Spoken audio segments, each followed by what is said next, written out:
जितने लोग बोले हैं किसी के जबान पे एक बात नहीं आई कि अनुपूरक बजट में बधाई देना चाहिए था वित्त मंत्री जी को कि 300 करोड़ रुपया छात्रवृत्ति के लिए इन्होंने बिना मांगे दे दिया है। और अब तक अगर हम पिछले कार्यकाल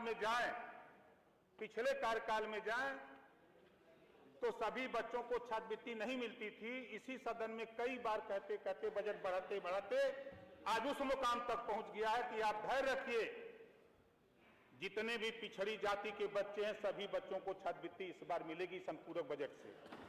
पहली बार इस लड़ाई को मैं बहुत लंबे समय से, आप लोग कभी इस पे चर्चा नहीं करते, नाम तो करते हैं पीडीए का, बीमारी जरा देखिए।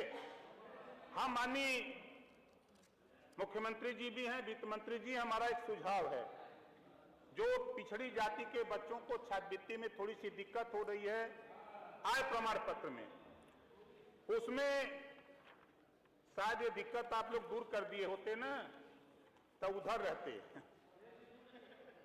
लेकिन नहीं। अब देखिए ये सब नहीं, सुनो बात सुनो भाई, आप लोग जरा धैर्य से सुना करो, जानकारी हासिल करो।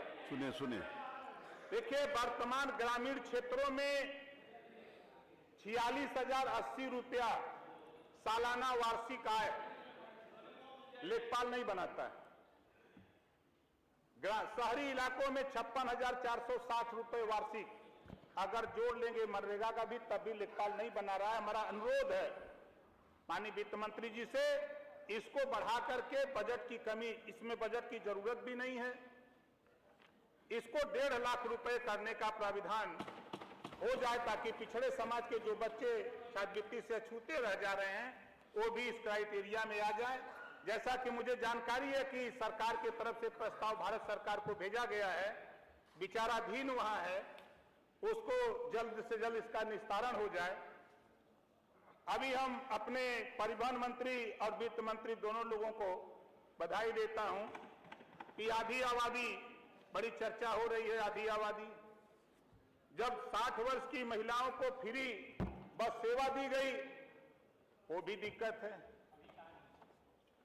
भाई। अनुपूरक बजट में आया नहीं तब तक फ्री कर दिया वर्मा जी, आप भी वित्त मंत्री रहे हैं, बोल जाते हैं असल में इधर बोल में आ गए हैं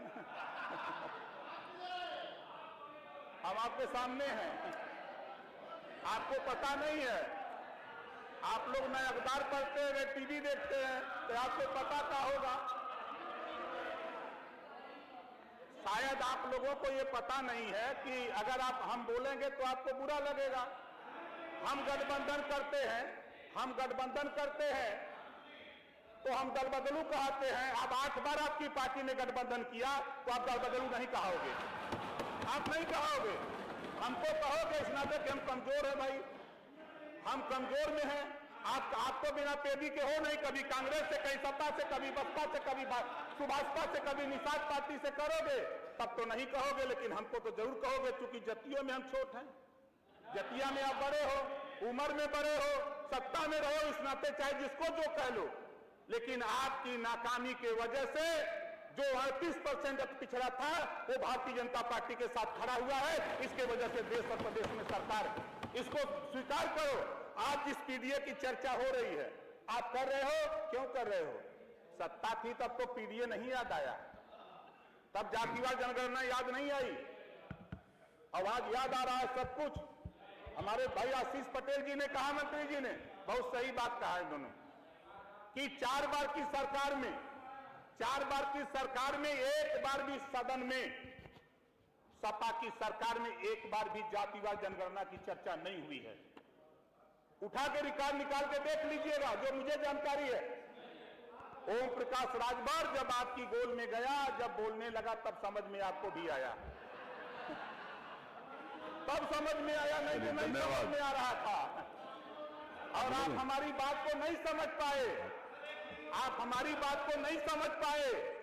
माननीय नेता पद पर बैठे हैं, मैं वैसे नहीं भागने वाला हूं, तलाक भिजवा दिया था इस नाते मैंने कबूल कर लिया था, सामने बैठे हैं। धन्यवाद माननीय ओम प्रकाश जी, धन्यवाद सर।